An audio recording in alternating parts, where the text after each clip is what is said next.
going on there, jerk faces? It's your boy Andy, and you're watching Nocturnal Transmissions, brought to you by the Circle of Jerks podcast. It's a weekly live stream where we talk about news, current events, esoteric ideas, as well as our movie review. Tonight, we'll be continuing our Vigilante theme for this month, and we'll be reviewing Gran Torino, starring Clint Eastwood. But with me, as ever, is the homeboy Rob. Yo, yeah, Gran Torino. I'm actually really excited to talk about the film. Mm-hmm. It's every time I watch that film, I realize how I like it more and more. It grows on you. It definitely does, because I was mentioning it to you before we started the stream, but when I initially watched it, I didn't think too highly of it. But after subsequent viewings, it has grown on me, and I have begun to enjoy it more and more each subsequent viewing. Maybe because I'm becoming a more cantankerous bastard. Maybe that's why I like it more. But it's not, I don't. There is a special charm to the film, and I think when people look at it, we'll talk about this as we talk about the film. But I think that there is, if you just look at it at face value, it's not a good film, and it's kind of like, that's kind of it's a icky film in a sense. It's problem, or as the kids call it, problematic. But when you really dive into it, it's a really heartwarming film, and there's a lot to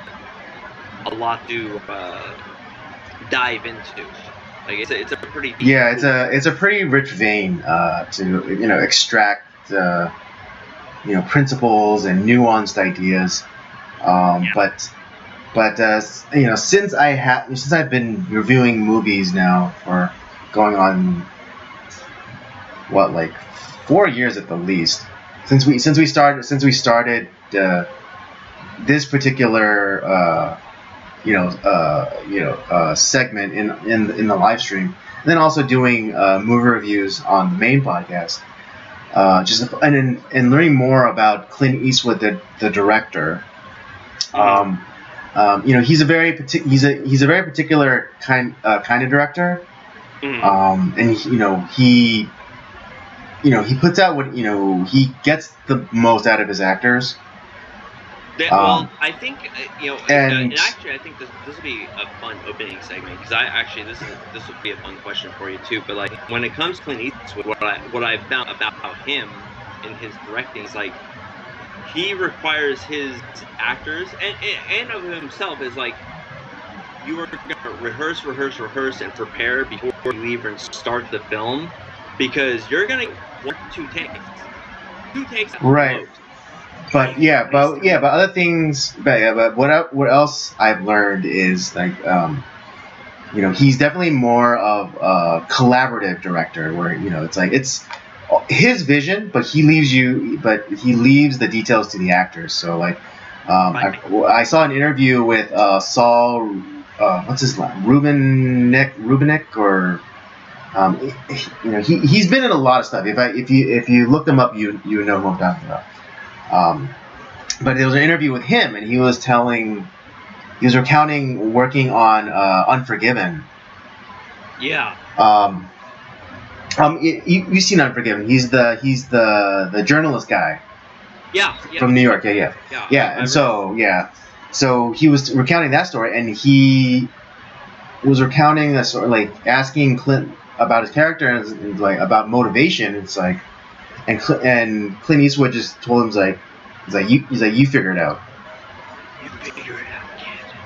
Yes. And it's just and he's that kind of director where it's he's pretty, he wants what he wants. He's not gonna mess around and muck about and be your feelings, and explore the character and blah blah blah. You take care of that beforehand. You handle all of that stuff beforehand, okay? But when we get to that, when I call action, you better be ready to, produce. You have better have figured out what you're gonna do along the parameters that I have given you, and then you gotta go, because there's been times where actors have come to him and said, it's oh man, I don't feel like I did well in that take. Can I do a second one? It's think it's fine, kid. Why would you want to waste everyone's time? Yeah, and yeah, because I mean, if I'm okay, not to give too much away, but yeah, when I initially saw Gran Torino, I did feel like particularly from the younger Asian actors, I didn't I wasn't very impressed, or it just felt off. But no, yeah, it didn't feel natural. And we'll get into a little bit of that later on. But yeah, it just didn't feel natural. But then understanding what kind of director Clint Eastwood is like, I get it now. Why, he used the take that what he presented is probably like done within how you were saying, in 1 or 2 takes.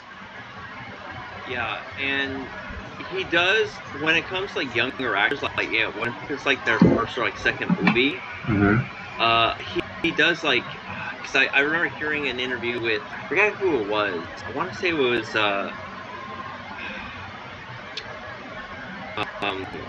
who's the guy who played like Robin in the Batman and Robin films? Oh, Chris O'Donnell. Chris O'Donnell. I think it was Chris O'Donnell that was working on a movie with him, and Eastwood, like, he kind of helped him like figure like, am I was it Chris O'Donnell or was it Ethan Hawke? It was one of those two. Maybe it was Ethan Hawke. Where it's like where do I stand? Like, I don't know if I'm sitting in the right. It's like, it's okay, kid. Calm down. We're gonna be just fine.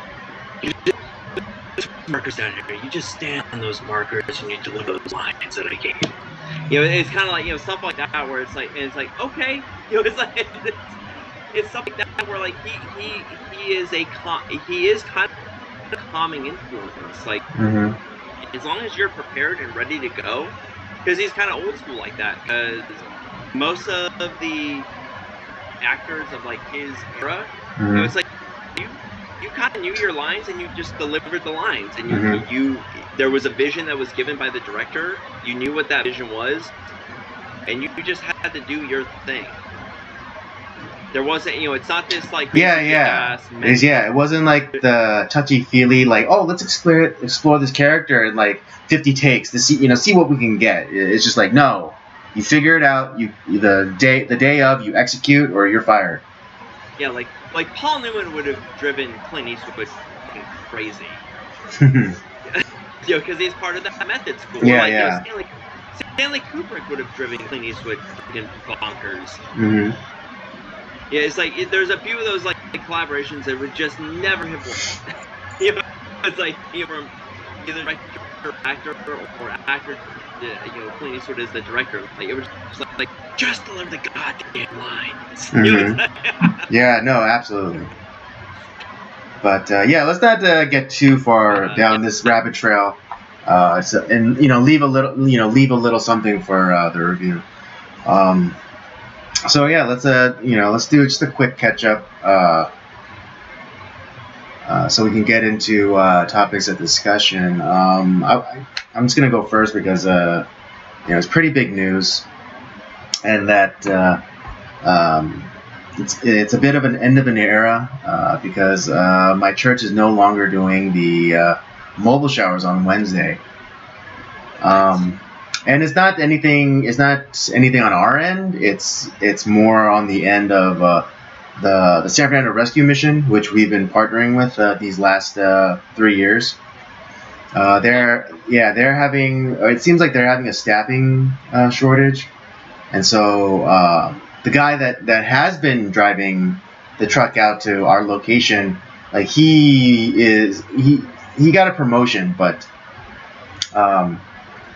and he was supposed to stop, and someone else was supposed to take over for him, but they weren't able to find anyone to take over for him.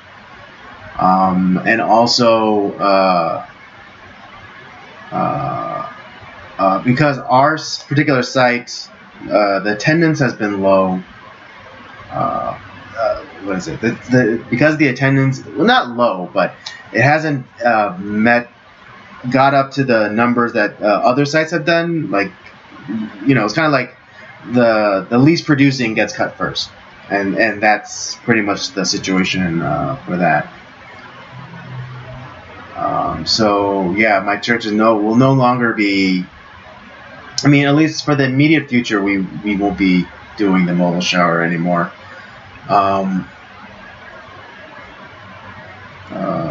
There was a question of whether or not to continue the food, but I think the whole purpose was for the showers, and I think just like feeding them, I don't think is.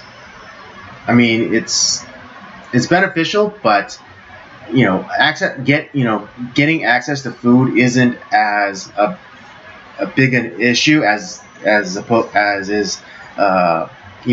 hygiene. Yeah, that's a damn, man, freaking bummer. Yeah. Because I mean, obviously, the people that I'm concerned about are the people that were coming out to your site for the mobile shower. Yeah. And the relationships that you guys were building as a church with that group. And it's like, well, now the routine is broken, and yeah, man, that's a bummer. Yeah, it was really surprising. I mean, it wasn't surprising, but it was still surprising because when I was made aware of the potential of our site being, basically cut from the roster, as it were, it was literally a week's notice. That's and then the following, because at least the way that it was relayed to me is that there was more time. There was gonna be more time, and that a final decision wasn't gonna be made for a little while. But I was told 1 week, and then the subsequent following week, the truck just didn't show up, and so I was like, oh, I guess they're not doing it anymore. Yeah, see that's where it's like you gotta give did they give you any sort of alternative sites that you could send your? Well, no, it's just it's just no, because they're still gonna go to the bigger. I think on Monday they went to a church in North Hollywood that does. Well, because the reason why they're cutting us is because we only did 15 people. Our average was about 13 to 15, and we never broke 15. And so, so they're still planning on going out to the sites that do have the numbers. So, on Monday, I believe they have a site in North Hollywood that does 20 plus. And then I think on Fridays and Saturdays, they go to churches that do more than 15. So yeah, it's just they're just cutting because because of their staffing shortage, they're only going to concentrate on the ones with the biggest numbers. Man, it's still that kind of sucks. Yeah. But that's not an end to your homeless ministry as a whole. No, of course not. We're still going to do the Saturday thing because that's our own ministry that we started and we fund and all that good stuff. You're still doing that, though, yeah, right? so we're still doing that. But the mobile shower was such a great way to even minister to those people we meet on Saturday, because actually, I mean, not a lot, but at least one guy that I talked to from the Saturday outreach, he actually started coming to the Wednesdays, for the showers, and so that was very encouraging. Yeah, it's that's one of those things. It's man, it's even if it is 10 to, and like I said, I know it's money. I understand it's there's only so much of a so much money to yeah, there's only so much funding to go around. To me, giving people dignity is kind of that's a huge thing. And that just sucks. Yeah, so I mean, it could still go on, but they were the San Fernando Rescue Mission is they said like if we could find like a volunteer to even just drive the truck to the church and back, we can still keep going. So we put the word out to the church body, my church body, for volunteers to maybe step up, but at least as of yet, no one has raised their hand. What we need is a guy who has a truck license, or if no, actually, it's not a big thing. It's just a pickup truck with a trailer on it. Oh well, like I said, but so it doesn't. Yeah, so it doesn't take. It doesn't require like a Class B or a license or nothing. Oh, okay. Yeah, just all you have to do is be able to drive a big truck and and are comfortable towing with a tow. Yeah. Well, give me 1 second. Like my dog is like barking like crazy. I'll be okay. right back. 2 seconds, because I just hear. Arr! All right. I mean, I'm not hearing anything, but that's fine. So yeah, it was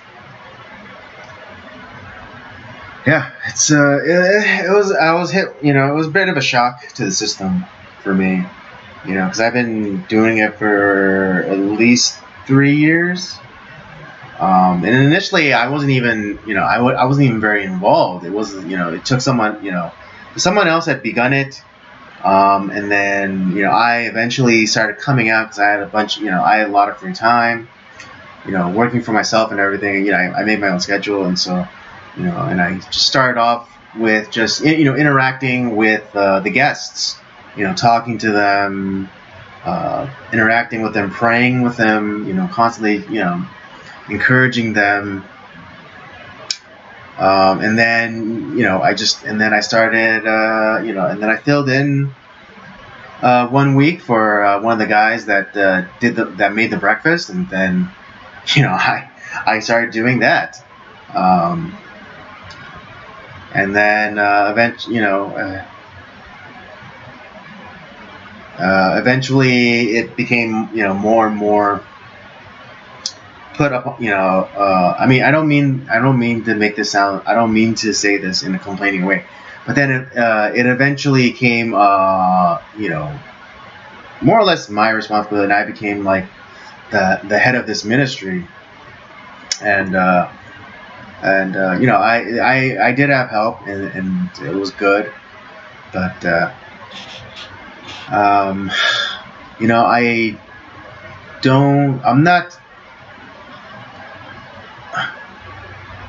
I'm saddened, but not sad, because this is God's ministry, not mine, and so he's free to do with it what he pleases, and I was just one of several servants who was making being the hands and feet for that ministry, and so if this is God's will, then I'm okay with it. But if we're able to bring it back, then I'll be okay with it as well. Well, everyone, let's pray that we can find a truck driver that can volunteer to bring Mobile Shower back to Faith Harvest, and we can continue on with what Andy is doing, because, well, not Andy, like it's a team. Like there's a team of people that like are helping out with this, but because it's a way to give people dignity, that are going through rough times, like the lovable tramps, or the people who just are on the streets for whatever reason. And the answer isn't just to give, throw money at them, whatever. It's like, but to make them feel like actual members of society. And sometimes it takes like just a nice shower or a haircut or some food, and not like look at them like they're the dregs of society. Mm-hmm. Sometimes that's what it takes, and they can have a face that they can come to see every week and begin to build a relationship with. And maybe that's all it takes, and then they encounter Jesus, and something great happens. Mm-hmm. Yeah, absolutely. I'm not saying that I'm changing these people's lives, because I'm only doing a small part, and ultimately, those people's lives. Yeah, God changes lives. I'm just, what is it? God's a conductor. I'm just an oboe. Yeah, exactly. Well, I don't have anything as significant as you do this week. Maybe it's just like a lot of gonna be doing a lot of pet sitting all this week because my parents are gonna be going out of town, so I gotta go stop by their house to watch their feral cats that they rescued. And then I have another friend of ours that I met who would be actually really great to have on the podcast at some point because he's a fantastic dude. Mm-hmm. And a huge he's a aspiring actor and movie nerd. Mm-hmm. So he can fit right in. But I'm going to be watching him and his wife. They're going out of town for their anniversary. So we're going to be watching their dog. Mm-hmm. And so it's just like, so we're kind of, I'm going to be doing a bunch of pet sitting this week. And let's see, what else am I doing this week? I got a veterinary appointments for my dog. I finally got Joyce.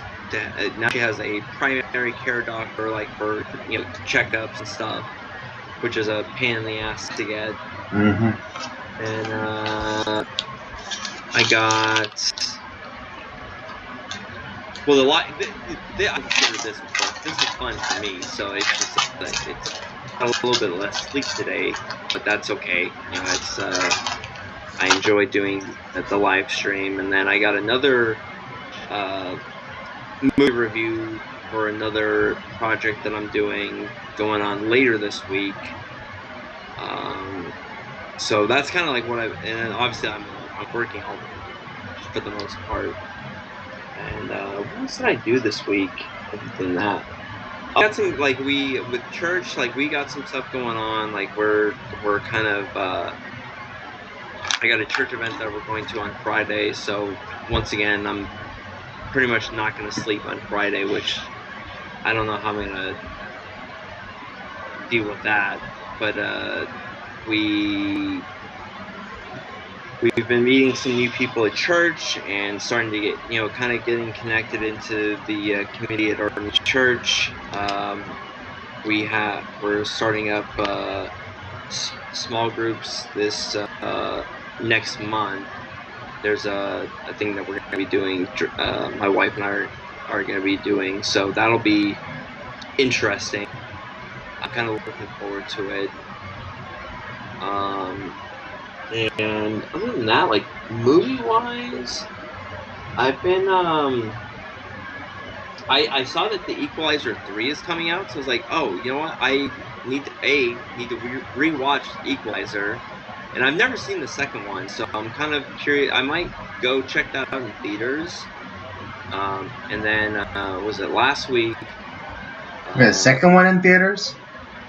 No. The third one's coming out in theaters. It's okay. Chapter The Equalizer. Yeah. Because you said second one and then watch it in theaters. But I personally have never seen the second one, so I need to rewatch the first, watch the second one, and then I'm going to go potentially see the third one in theaters because I did like the original Equalizer. I thought it was great with Denzel. Mm-hmm. What else? I ended up rewatching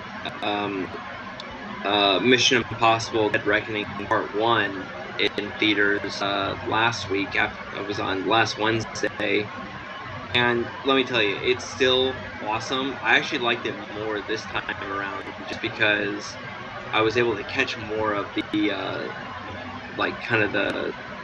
some of the other things that in the film that I missed the first time around. So that was a fun watch, and I just love the Mission Impossible franchise. I could watch outside of like number 2, I could watch all of those films over and over again. I think I might do Mission Impossible 2 like one more time if we decide to review it. But other than that, like I don't know if I'm gonna watch it again. But yeah, I've mainly just been kind of just like working a lot. Been taking on some like trying to help some of our friends out, family out. Kind of working on some things, and nothing, like I said, nothing as significant as what's going on with you and your church, but it's overall been a great week.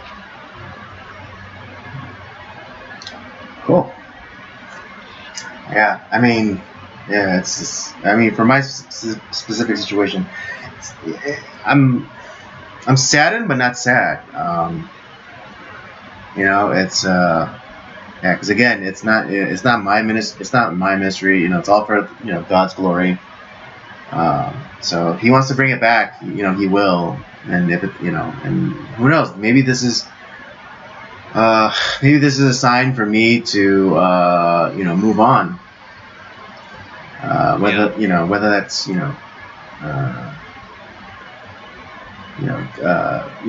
pour myself into another ministry, or maybe this is God's way of saying, it's time for you to be poured into because you've been pouring out so much.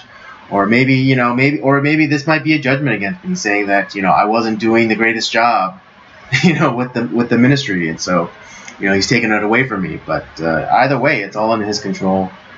I do think that I don't think this is a judgment against me. So I mean.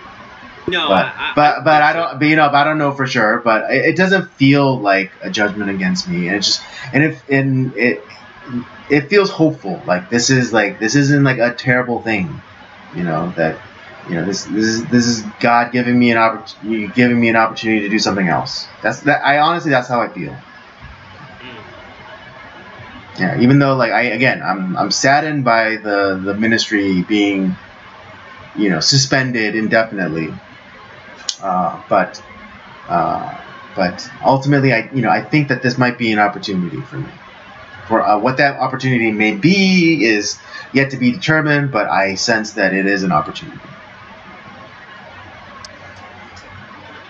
Well, I'm praying for you, buddy, and I'm praying for your church and for the homeless ministry that you guys do, because I think what you guys do is great. So it's nice to be appreciated.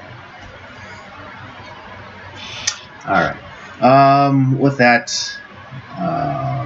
being all said, let's get into the topics for discussion tonight.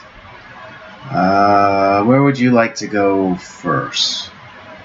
Why don't we start with your story, buddy? Okay. If those of you who are not aware, but there are wildfires in Hawaii, and I'm sure they do have wildfires, but for some reason it's being covered by the mainstream media and amplified as such. Even though in terms of acreage, it hasn't been like that much. But it's on the relatively small island of Maui in the Hawaiian island chain. A very popular destination spot. Yeah. But there's been massive damage. There's reportedly close to 100 people have died because of the fire. And that's due in part to a breakdown in the system, essentially, because the warning sirens didn't go off, letting people know that the fire was close by, and then not enough resources were sent out, and there's the viral images, a video of people just jumping into the ocean to escape the fires. I'm reminded of, you remember like a number of months ago when the like the bomb warnings went off in like that area too, like all of a sudden like for, oh right, yeah, it was like an accident. Like some reservist or whatever actually pushed the button to send out the alert. And now all of a sudden, those same alarms didn't go off. Like, what the fuck is going on there? Yeah, it's just really weird. It's just it's like another like Boy Who Cried Wolf situation. I mean, I don't know, but I do think that there is some sort of design behind this, because again, I'm not saying that Hawaii never has, wildfires or whatever, but why is this particular wildfire being amplified in the mainstream media? Here's what I'm thinking. Like, just based off like all the news I've been seeing, and you sent me some stuff too. Mm-hmm. But there's a lot of similarities to California, right? Mm-hmm. And mismanaged like dry brush that's Mm-hmm. not cleaned up because of whatever stupid environmental like rules don't allow that to happen. Mm-hmm. You have a poor electrical grid that has not been sustained in God knows how long. You have those are two of the main reasons. So that's government mismanagement right there, and it's also a highly like super like leftist government, similar to ours. Yeah. And to be honest, like I would say their senator is one of the most just obnoxious people on the planet. Oh yeah, that lady. I forget. Yeah, but she's an idiot. I just seriously like listening to her is like nails on a chalkboard to me. I can't stand her fucking voice. Like, she just drives me insane. I don't know. For me, it's like just the stupidity of what she says. It hurts my brain because my rational brain is trying to make sense of what she's saying, but it's all completely irrational. Yeah, everything's like this weird like upward inflection and like her stupid ass accent. It's like, just shut the fuck up, lady. You're not smart. You're not better than us. Like Maisie Hirono. That's who it is. I know 10-year-olds that are smarter than you. Maisie Hirono. That's the senator, or yeah. But then also it's senator for Hawaii. Yeah, one of the senators. But I can guarantee that the representatives, like for like cities that are there and all that, they're probably just for the districts, retarded as of course, because California. Hawaii is super blue. Kind of ties into the second topic for tonight, but their state, Hawaii, was the worst. Even worse than California when it came to the COVID mandate stuff. They were the worst. Yeah. They were worse. They were worse than California, and that's kind of hard to believe, but it's true. They were the worst. Yeah. Like, you couldn't come to their island, unless you had the jab, wore the mask, stayed the 6 feet away, blah blah blah blah blah blah. They were the worst. Yeah. And it's so stupid because like their economy is a tourist-based economy, and like you put all these onerous restrictions on visiting your islands, and no one's gonna want to come to them. And that's kind of what eventually what happened. People just like, fuck this shit. What people don't realize is that, like, we all think of like, oh, Hawaii is like this super like cool destination. It's like they all always see is like kind of like the touristy shit. Mm-hmm. The reality of Hawaii is like more like. Did you watch that show like Dog the Bounty Hunter? Yeah. Yeah. That's Hawaii. That's Hawaii. Hawaiians are fucking rednecks. Dude, it's a bunch of rednecks. Like, for the most part, it's like, and like they're all like it's a fucked up place, and like there's a lot of crime there. It's not a good place to live outside of like certain touristy destinations. Yeah, outside of like the bigger islands and like the tourist destinations where it's like a little bit more developed. Yeah, otherwise you're like you might as well be in the backwoods of Tennessee.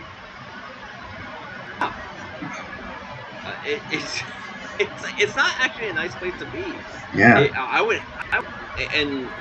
was like, my wife was always telling me like, oh, I would really like to go to Hawaii. It's like, it's not that great, right? Like, I know everyone's like, gotta go to Hawaii. Hawaii's super awesome. It's like, it's. I know. Really yeah. Try living there, and not in one of those nice like developed, big city Hawaiian islands. Go to like the backwood islands where everyone speaks pidgin, and it's like and they don't like throw up the shaka. They're throwing up something else. And like you come to their place and you're not, they fucking hate you. Yeah, they're super insulary. If you come and you don't have a-hole, like with like the pidgin accent, like they look at you funny. Yeah, and it's like so. Hawaii is already like not like it's already kind of like the not this great place to begin with, but there's certain parts like where people have lived for a while that are nice places, and what's weird is that all of a sudden it's not like where like the wildfire started in one place and then it spread to several places over time. Which that's how wildfires would normally happen. No, it's where you have several fires that start in separate places all at once around the same time for whatever reason. Mm-hmm. And it's like, and the thing is, I think they were having like really bad like winds, and so it's not like that someone was like kind of. Yeah, being an idiot and like flicking a cigarette butt or something like that. Yeah, some malicious. Some malicious actor. Actor or actors were taking advantage of like what's going on, and it's kind of like this is the perfect time to like to try this. Mm-hmm. And they set several because it seemed like there was some sort of like arson or. Because it's not like, oh, well, we had these horrible events that just randomly happened in 5 different places at the same time, and oh yeah, it's like if you believe that, you're an idiot.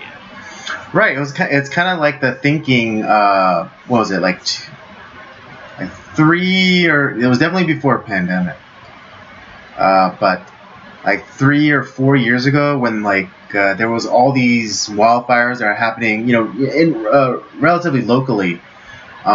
But there was this one fire that happened pretty close to your neck of the woods, Rob, like in Encino, Sherman Oaks area, and they said that a wildfire that's happening in the Inland Empire, like Riverside or whatever, like embers were blown up into the sky, and came and then dropped right there in Sherman Oaks. And that's how that fire in Sherman Oaks started, because of a fire that happened in Riverside, which is 70 miles away. And then like those winds just miraculously lifted up those embers and kept them enough oxygen to keep them alive, to sustain long enough to come all the way 75 miles all the way down to where we live in the San Fernando Valley and catch fire in what is it, the Sepulveda Basin, where just so happens there are reports of lots of encampments there. It's like the arsonist Inigo Montoya is like, I don't think you know how fires work. Yeah. Yeah, exactly. Just like I can't believe people were buying that story. I was like, that's the story you're going with? Are you fucking stupid? It's like, guys, come on, like. Okay, if a fire was moving maybe like 10 feet away, sure. I might buy that. Right, and I would even buy a mile away. Yeah, I would even buy a mile away, not 75 miles away. It's like, are you fucking stupid? Well, clearly they think we're stupid. Or they're trying to sell a narrative. Yes. Which could be the case here within the Hawaii situation. Now, can I prove it? No, I can't prove it. You're right. I can't prove it. There's not, but common like logic and where you have like what is. Somebody asked the question, and this is always. Honestly, this is a question that you always have to ask. When it seems like a little too far-fetched, it's like, wait a second, you have all these fires that we have data that shows that there were several fires that were started several miles away from each other all at once, or around the same time, and that are taking advantage of like the bad like wind conditions and stuff like that. Okay, and who benefits from this? Or does anybody benefit from this? Like, is there something that's going on, like where someone is expecting something to completely burn down and fail? They're trying to is it like some sort of real estate deal that's going on? Like, there's some real estate mogul that's trying to buy up the land to create something, so they're making money off of this? Is it the government that's making money off of this? Is it some sort of green energy company? Someone's making money off of this somehow, some way. Right. What is it? Yeah, because it's so weird because like the fires are still going on and people are, there's reports of the insurance companies are not paying out the victim. It's like how's that even possible? The fires are still going. Not when did because the fires happened in August, started around August 3rd. Yeah. When have these people had time to file their claims? Seriously, that's what and contractually by law they're required to pay out the policyholders. Like, my house is gone. I have fire insurance. Right, exactly. If you have fire insurance, they are the insurance companies, they're contractually obligated to pay those people out. If they don't, then they can be sued. Yeah, houses and businesses. And private property has been completely wiped out. It looks like a fucking wasteland.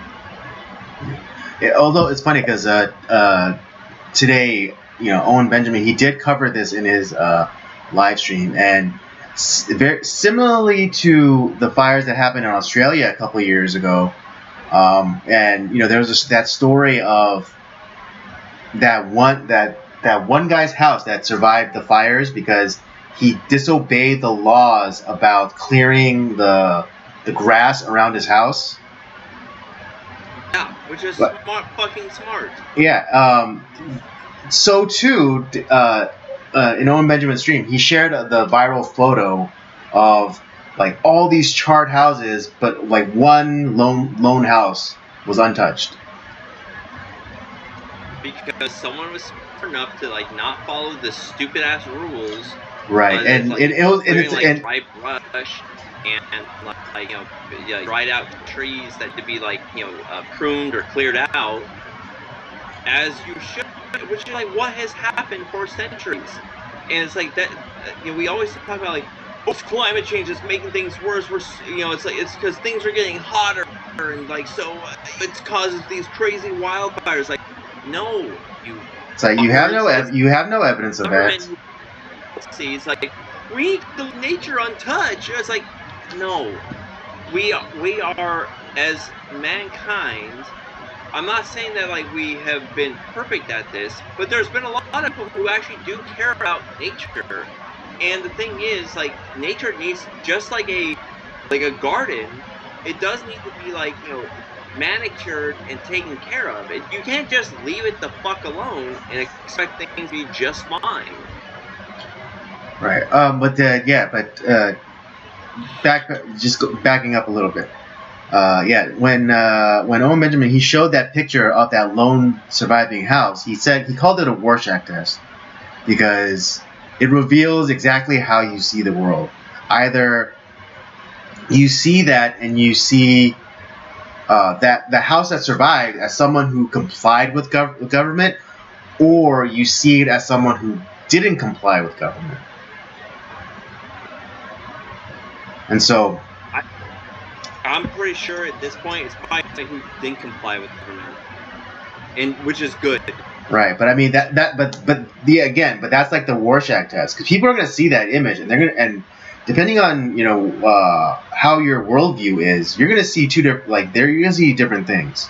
You're going to have one person who said like, oh, look at that guy. That guy is a government shill. His house survived because he is a government. He's a government patsy, and he gets kickbacks or whatever.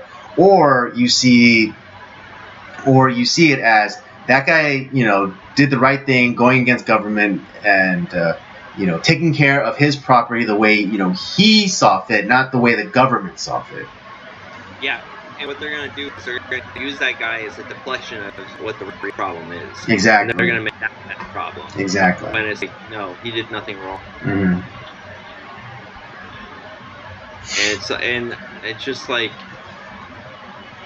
yeah, I look at what happened and I hear because this is, it's funny because you brought this story up, and because I've been seeing like little stuff like here and there on Twitter, and where there was someone that I was that's been talking about this quite a bit, where it was a woman. It's like we need to she was championing. It's like, we need to help the people that have been really hurt by this. Like, don't give to the fucking government and these don't give these mainstream government charities like the Red Cross and all that shit. Like, give to things that actually are going to help the people that hurt by this. And it's like that makes a lot of sense to me. It's like because I wasn't sure what it was. I didn't know it was like wildfires. I thought it could have been there was all sorts of. I wasn't sure if it was like a flood or whatever the hell happened over there. But as I started you brought it up and I started reading up about it, and you sent me some videos on it. It's like, Jesus Christ, this is. It reminded me a lot of what's going on, what happens here sometimes, and. Yeah, I mean, and even here, a lot of it is just land mismanagement, literally, because to your point when you were talking about how, particularly people though on the left, they think nature is meant to be left alone and not interfered with or intervene upon, but that's ridiculous. That's absolutely ridiculous, because I've seen some stuff. I think a good channel to be subscribed to is California Insider. I mean, yeah, you can say they're a little bit more, right leaning or conservative, but they bring up a lot of great, or they bring up topics, but they always give a really interesting perspective, and one of them was land management, particularly in our forests, and. One of the expert that I forget what her name was, but she was talking about how for some reason they think people in California, they think that the forest has to look like a rainforest, like with all this overgrown greenery and overhead canopy, but for where we are, where our regional climate is that's not the ideal setup. Our ideal. The ideal density for trees and foliage is kind of like how you see at a park. Trees spread out sporadically and but very few of them. Not densely packed. Well, even if it is kind of densely packed, of like what happens in a garden, right? Let's say you have a rose garden. You can't just let that roses grow a very certain way, but you have to prune them, and you have to meticulously do things constantly with them, where you almost have to take them down to the fucking nubs just so that they can grow properly.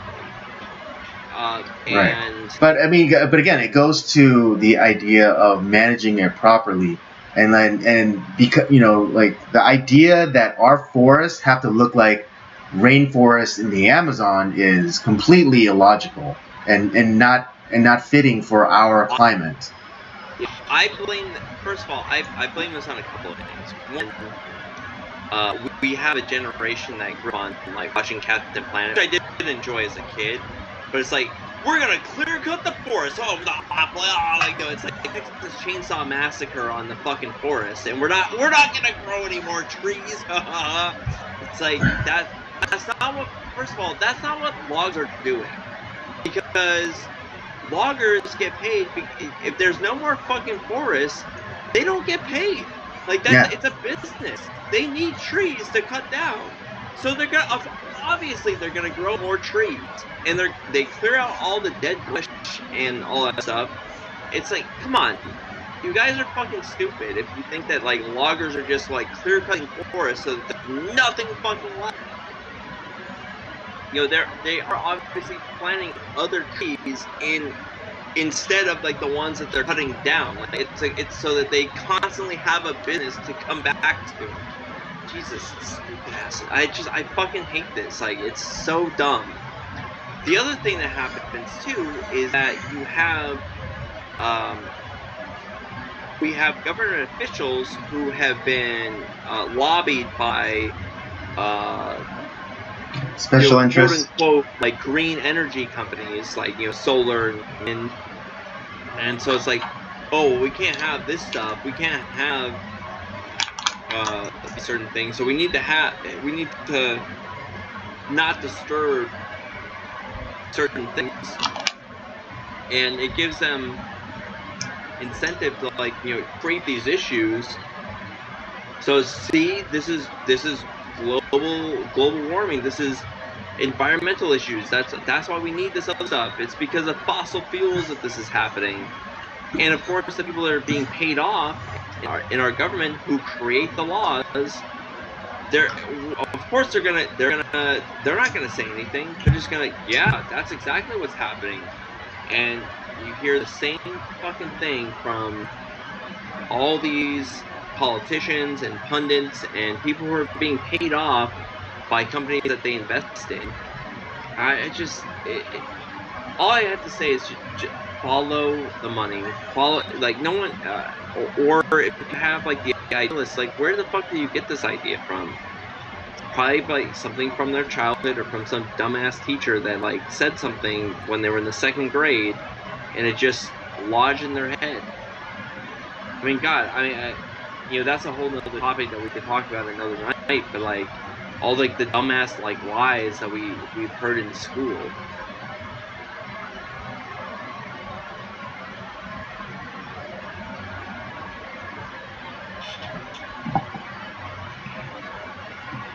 Yeah, exactly.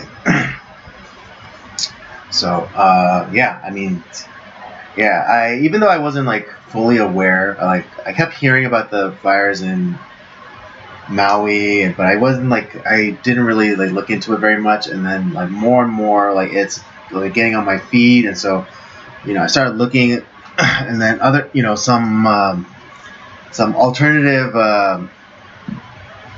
news accounts that I follow, they start talking about it and kind of getting into kind of the unspoken things that that's when I kind of made me kind of go but yeah, just the similarities of the situation that are happening in Maui and what's been happening particularly in our neck of the woods in Southern California or California generally with wildfires. It's very similar. It's you could you could easily make the logical jump to be like, yeah, it's like the same thing. Poor land management. Uh, uh, not maintaining electrical infrastructure, um, and poor land management.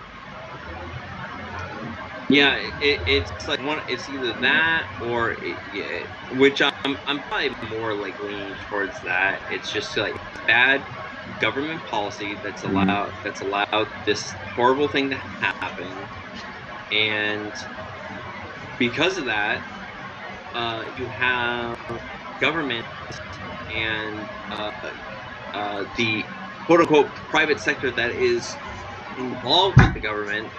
They're taking advantage of the situation. It's like, oh, well, we can make money off of this, and we'll rise again. It's like we'll fuck over the people that actually have been living there forever. And it's like, well, and you could say that like, oh well, we have a bunch of white people that live there because all the people that I heard interviews from were like they were white people who lived in that area, and it's like, well, we're gonna make some amends to the Hawaiians that we took this from. It's like, oh my god, just just stop it. It's like I'm so tired of like all the I hate all this stuff. There's something nefarious going on. It's some sort of virtue signal. It's probably all of these things. Bad government policy. Well, yeah, I mean, I'm more inclined to believe it's incompetence rather than nefarious motivations. So I'm fully willing and capable to believe that it's just poor government management, as opposed to some illicit conspiracy. But I'm not totally closed off to the idea of nefarious machinations. I'm leaving room for nefarious machinations, or like at least taking advantage of like dumbass policies. Right. Like I'm 95% of just like incompetence. Mm-hmm. That's like that. Like there's a 5% like where someone is maybe like doing something nefarious, or at least allow like this opportunity like popped up, and they're going to use it in a nefarious way. Right. Yeah, I forget what it's called. It's something. It's not Occam's razor. It's something else razor. But it's like, don't attribute malice to what could easily be just explained by incompetence. And that usually works for most things. Yeah. But yeah, like you said, are there parasites that are willing to take advantage of the situation? Yes, of course. And and I totally leave room for those situations. But I pray for the people in Maui. I hope that there's some sort of that people are able to recover their homes, or if that doesn't happen, at least they get the settlements that they're supposed to get, and they can move elsewhere. Maybe get out of the hellhole that is Hawaii, which is a state that I refuse to go visit, to be honest. Like at this point, because I am so tired of hearing everyone say like, "Oh, Hawaii is like this, like tropical paradise." Like, it's not. It's like it's funny because my friend, a friend of mine, his wife is always like, because they've been to Hawaii multiple times, and I'm sure it's because, and she like loves it, and she's always talking about like, we need to go on a trip to Hawaii and whatever. And I'm pretty sure she's only saying that because she's been to the nice parts of Hawaii. Yeah, and so I will like, if I was gonna go to Hawaii, I want to go to at least visit Pearl Harbor and like kind of because that is a right. You're a Navy man, so historical site. Mm-hmm. But outside of that, like Hawaii can go fuck itself. Like I really I mean, if anything I'd want to do is do some fishing. Maybe, yeah, I might do that, but I'm just like I don't give a shit about Hawaii, and I don't plan on like getting the stupid like luau and like or delay and all that shit. I'm good. I'll visit some other state, or I'll visit like another country. So I don't need to go to fucking Hawaii. I mean, I would try the pork though. That Kahlua pork. I would try it. That is. But now I have had that. And it is very good. I'm not saying the food's bad. Food's great. Right. Yeah. I mean, that's like, but that would be the only reason I go there for the experience, experientially wise. I go for the pork. I go for the fishing. But other than that, like I have no fucking reason to go to Hawaii, and I'm trying to discourage my wife from like going there. It's like there's better places to go. Mm-hmm. There's like so many better places to go in the world. Yeah. Indeed. All right. Do you have nothing else to add to there? No, I don't. Okay. All right, then let's get moving on to the next topic, and that's yours. So I'm gonna let you go ahead first. Have you been hearing about like the COVID making its resurgence? Like, oh god, we have to worry about COVID again, guys. Have you been hearing about this, Andy? Limitedly, like I know. It's not because I don't really listen to mainstream news sources these days, and neither do I. But yeah, I have heard. Yeah, I think like in passing, like some of the commentators that I follow, they have been bringing up how they're trying to fearmonger and saying like, oh yeah, like COVID's gonna hit twice as hard. This year as it did, in the whole pandemic, and just like, okay, buddy. Shut the fuck up. Yeah, pump your brakes. You have no evidence of that. And like that goes against all that goes against all we understand about virology. Because mutation within a virus, I mean, again, like it's so stupid. It's all so stupid. But mutations in virology are usually how they work is it strips the lethality in favor of transmissibility. Viruses want to live. Yeah, viruses want to live. I mean, and again, that's such a misnomer because all scientists agree that viruses aren't living things. But that's beside the point. All viruses wish to propagate. Let's just say that. Okay, they're if non-living entities had desires, that would be their greatest desire to propagate themselves. Okay, and you can't propagate yourself in a host that dies upon contact. So what happens? The virus will shed itself of certain attributes that make it deadly, but still transmissible. Yeah, they want to spread their seed, if you will. Right. They are the horny 18-year-old frat boy. Yeah, exactly. They want to put their seed in like every possible person they can. Exactly. That doesn't mean that and I'm not saying that like we've never said that like COVID doesn't exist. No, we've always said about like it's a different strain of the flu. Yeah, it's something. It's unpleasant. It's something. No one likes the flu. Yeah, there's something going around making people sick. I totally agree. I got it, allegedly.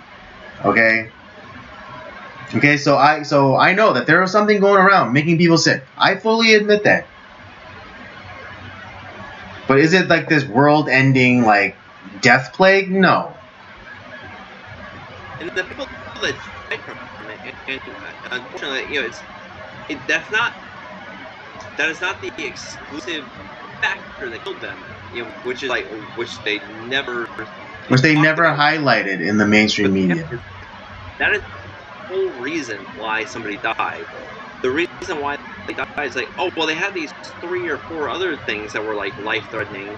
Right. Yeah. If I'm remembering correctly, yes, it was like the average person who died with with COVID or from COVID or whatever, or however they're classifying it, had on the average 4 underlying health conditions. 4. No, 4.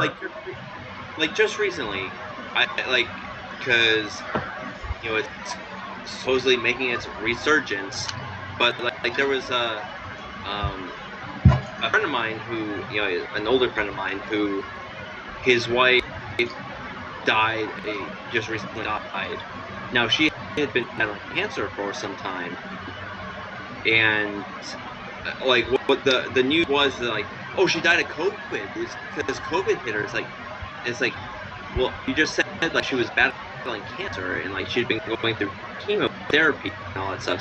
So already her immune system was completely weakened, and so she's like, her body is fighting this other thing that is like, and she's been battling it for like quite a while, and then this thing hit her, and it just kind of, it was like the last like, nail in the coffin. It's like your body can only handle, it can only fight so many things before it just gives up. It like loses the fight. Right. It's what is it? It's like it's that example of like, a criminal is chased to the top of of a building. Let's say it's 6-story building. The cop shoots him. He falls off. He hits the ground, and then a bus comes and runs over him, and then a marching band comes and like, stomps all over him. What killed him? Exactly. It's like, well, all those things would have killed him. It doesn't fucking matter. Like, it's like, it's just, there's too many things there that like, I hear all these fucking people on social media. It's like, oh, COVID's not dead, guys. Like, oh, you gotta be, blah blah blah. We need to wear the mask again. We need to do all this stuff. It's like, if you buy into that, and if you want to, you have all these like liberal freaks that like want to, like, they are so scared of their own fucking shadow that they want to like continue to like, we need to distance ourselves. We need to do this. It's like, if you want to live in your fucking box, you go for it. Like, you stay away from me. I don't give a shit. But we are not going to go down that route again. Yeah, I mean, like, just look at the damage that it's done. Like, all these stupid things of the protocols have put, broken people's mind. I mean, there's a guy who started coming to my church during lockdowns and things like that. And I've only seen his face one time because he is constantly still wearing a mask. He probably wears it while he sleeps, while he's in the shower. Yeah, I mean, I like, and he's a nice guy. Don't get me wrong. He's a nice guy. He comes out to things. He's been coming out to the Breaking Bread Homeless Outreach Ministry. But like, I have never, again, since I have met him like 2 years ago, I've only seen him without a mask one time, and that's because we asked him to, like, in the beginning, we asked it to, like, him if he could pull down his mask so we could, like, see his face, because, when we were talking to him, he seemed like, he grew up in the area, and, like, we could have been peers or something. And so I was like, oh man, you just like, could you really cool? And I just asked very nice. I wasn't mean about it. I just said, hey man, I'm just curious. Can you like, pull your mask down for a second so I can see your face? And then like, boom. But like now, that was like the one time he's done that. Jesus Christ. It's the one time, and like I can't like, if he ever committed a crime or he ever died, I would not be able to identify the body. Yeah, it's like fucking pussy. Just like that. Yeah, I mean, and again, I don't mean to like make him seem like he, like he's like this liberal cuck person, but I think he's just, yeah, I just think like they damaged him a bit. That's the thing. It's like that's what happened. It's like there's so many people that have been lured. Yeah, it's like, fuck, I'm gonna die. It's like, no, you're not gonna die. It's like, are you mostly healthy? Like, do you have any sort of like high cholesterol? Do you have any underlying health concerns? Do you have high blood pressure? Do you have diabetes? Do you have heart condition? You know, do you have a compromised immune system? Like, it's not gonna be like a super fun time. Don't get me wrong. I'm just saying, like, if you don't have any like bad health conditions, you're gonna be fine. Okay. Yeah, Like, I mean, yeah, because, like, you know, yeah, and I mean, I'm not gonna name names, but yeah, there are people at my church who are mask Nazis, you know. But now, like, you know, everything's fine. Like, they don't wear masks. You know, I don't ever bring it up. You know, unless they go crazy and then they try to make everyone wear masks, and then I'm gonna say something. Like, shut the fuck up. But I mean, yeah, like there are people in my immediate orbit who are mask Nazis, and they're like saying like, oh, you're putting everyone in. They literally said you're putting everyone in danger. As they too they like. In the fellowship hall when they would be eating lunch, they would pull down their masks to eat. But outside of that context, you know, they always had it up. But it's just like, how does that work? So the virus won't attack you while you're eating, but it will definitely attack you, try to infect you when you're outside in the open air. Yeah, oh god, it's like I said, you know, there's people like my work who I love to death. Like they're awesome. They're great. But you know, they wear the mask. And well, to be honest, like our place is kind of grody and has like a lot of they're particulates. They're particulates in the air. That our place has mold. Like, yeah, there's particulates in the air. I get it. Yeah, like and in that situation, I fully understand. Right? If you go into a dusty attic and you wear a mask, yeah, I get that. So, but I'm not gonna make fun of anything at work. It's like, if you want to wear your mask, like, I don't give a shit. Like, you know, you do your thing, and you know, at our workplace, like, there's probably mold. Mm-hmm. I'm probably gonna die because of it. Like at some point, I don't know. Right, you'll be part of that class action. Like, you know, when you're. I mean, if you still watch TV, you'll see those ads like, "Oh, did you work for the postal service? Did you work for the postal service from 1999 to 2023? It's like, then you might be entitled to some money." Probably, yeah. I might. Probably gonna. That's gonna. But it's like, you know what? Like, if that's me, that's what's supposed to kill me. Okay. You know, it's like, I don't. You know, maybe it's because of like my faith system. Like, you know, my God works. Like, listen, I could walk outside and a car runs me over. That's how I'm supposed to go. But if I don't, if that doesn't happen, it's like, well, if I live another day, well, I'm supposed to live. And I'm not saying that, like, you know, I should, like, just eat whatever I want, or, you know, drink, you know, to excess, or, you know, be kind of a glutton or whatever. I'm not saying that I shouldn't take care of my health or be, like, you know, maintain my health. But I'm just, but for the most part, it's like, am I not supposed to enjoy my life at all? Am I supposed to be in fear constantly about, like, oh, am I being healthy? Do I need to wear the mask? Am I gonna die? It's like, I'm not gonna be some, like, neurotic asshole and, like, constantly, like, looking at everybody. It's like, I think you're gonna kill me. Like, your brain is broken at that point, if you think about it, if you're constantly doing that. You know, it's funny because in all the years, you know, when COVID was supposedly, like, just spreading everywhere and everyone was getting it, it's like, you know who didn't get it? I didn't get it. My wife didn't get it. And my wife is, like, has the worst immune system of all time. Like, she gets sick, like, when somebody looks at her who has the flu. You know, it's just, It's like someone has the flu on TV and looks at her, and she would get it. That's how bad her immune system is. Yeah. Yeah, and I mean, she never got COVID. Yeah. At all. Right, and I mean, here I was, relatively healthy guy, and I got hit really hard.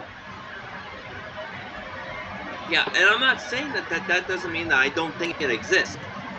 Clearly, it does. Yeah. And I know. Or yeah. I know people who got it, see here, this is where you and I. This is where you and I may split paths, because I don't even think that there is such a like. I think there's something that got people sick, and that's something that got me sick. But the specific, pathogen known as COVID-19, I don't think exists. Oh, okay. Yeah. I mean, only because they haven't isolated it. They haven't done the Cox postulate on that particular pathogen, and they haven't isolated it. Well, and the people that were in the Wuhan lab, they that were like talking about it, they killed those people, so we don't know. Exactly. So they probably killed them and burned their bodies. So there's no way of testing them. But there has that you could and everyone who's screaming at the screen or whatever right now, go look it up. Go look up COVID-19 Cox postulate. I mean, I know it's going to be censored anyways, but you won't be able to find it because they haven't isolated it. So yeah. I'm probably leaning more towards you, but I mean, there was something that was making people. Yeah, exactly. I'm not denying that. Yeah, and I mean, yeah, it could have just been the regular flu, because what is it? There was a flu. Like the Hong Kong flu that happened the 1970s, that too caused people to lose their taste and smell. The whole idea of the coronavirus, that's a general term. We had whole streams where we talked about where we look back in medical journals that talked about this stuff. Yeah, so it already exists. Right, and whether it was what was the word that they used? Gain of function to because fat coronaviruses are different than regular coronaviruses, and they gained a function that bitch up to 11. I don't know if that happened, but I know something was going around making people sick.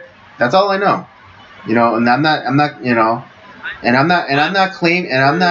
I'm not saying that there wasn't anything, but I'm saying that there was this thing called COVID-19 doesn't exist because it wasn't isolated. It never was isolated.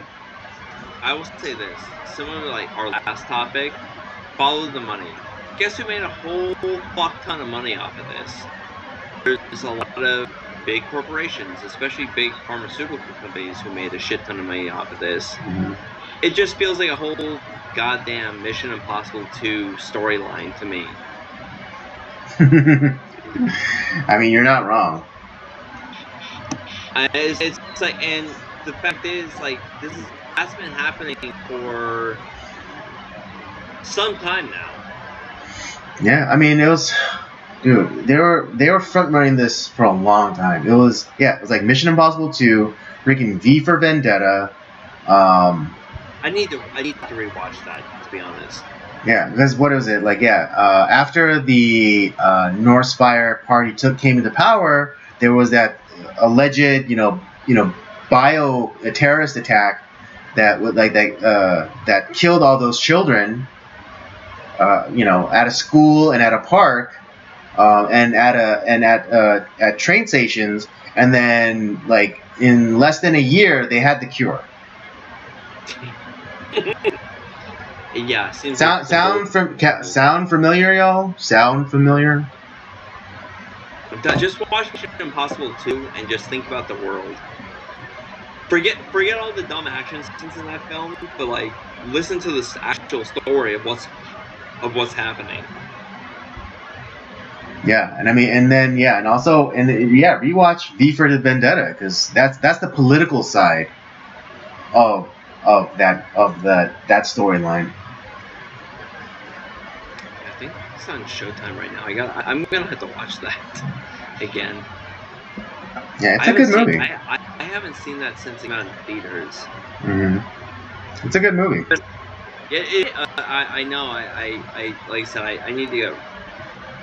Yeah, I watched it pre film critic eyes, so I probably saw it very differently. Yeah. So I'm gonna have to revisit it.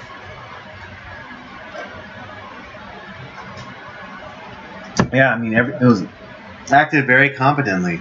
Although, okay, Natalie Portman's English accent is decent, but her English is bad or is off because you can tell because they're native like British English speakers and they use certain words that she does not.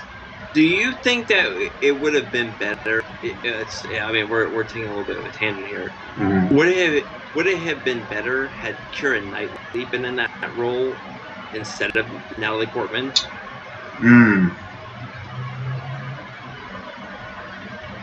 Because they're very similar. Yeah, and even in terms of looks, but I don't think Keira Knightley would have fully committed to shaving her own head like Natalie Portman did. Oh, you have a good point. She would not have done that. Because she has gray hair. Mm-hmm. Yeah, I know Natalie Portman did shave her head. Yeah, she committed for that role, because what is it? She came to, I forget which episode it was, but one of the prequel Star Wars premieres, and she had a shaved head. It probably was for Attack of the Clones. Oh yeah, you're right. But I don't see Natalie. I mean, I don't see Keira Knightley committing to shaving her head. You have a good point. Yeah, you're right. But I wouldn't be surprised if she auditioned for it. Maybe she did. But again, I wouldn't be surprised if she did. I wouldn't be surprised. I need to add that to my physical collection and watch the special features to see if that is a possibility. Mm-hmm. Yeah, just going off the physiognomy of Natalie Portman and how and like you said, Natalie Portman and Keira Knightley are very physically similar in appearance. So I wouldn't be surprised to hear if Keira Knightley did audition for that role. Yeah, and they do have like a very similar range. Because Keira Knightley's done some good stuff. Mm-hmm. But maybe like Natalie Portman's a little bit more. She's willing to go the extra when she feels motivated to go the extra range. Because there's been times like where she's totally phoned a performance in. Mm-hmm. All right. But anything else to add to? I was like, I've been hearing all this stuff, and it's like, please, for the love of God, I don't want to go back to 3 years ago. Can we have some sort of like insanity? Like, can we not buy into all the craziness again? Mm-hmm. It's like, listen, this is the thing that we're gonna get sick. We're gonna be okay. Take care of your health. If you're sick, stay home. If you're not sick, you're gonna be fine. Mm-hmm. Indeed. Okay, well, if there's nothing else, then I guess we'll be going into our movie review. All right, why don't you introduce the film? I'm going to go to the bathroom. All right. I will surely do that. All right.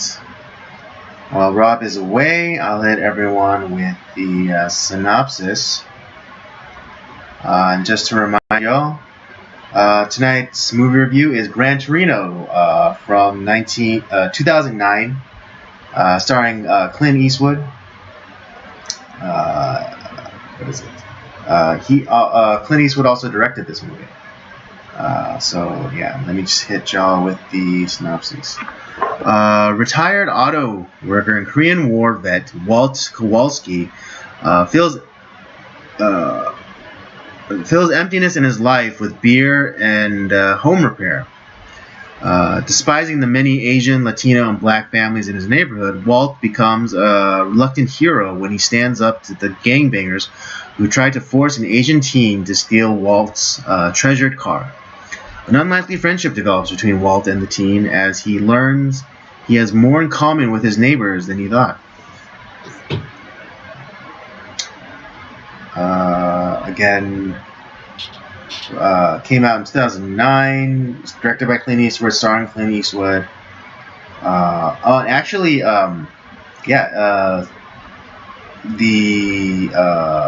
is it?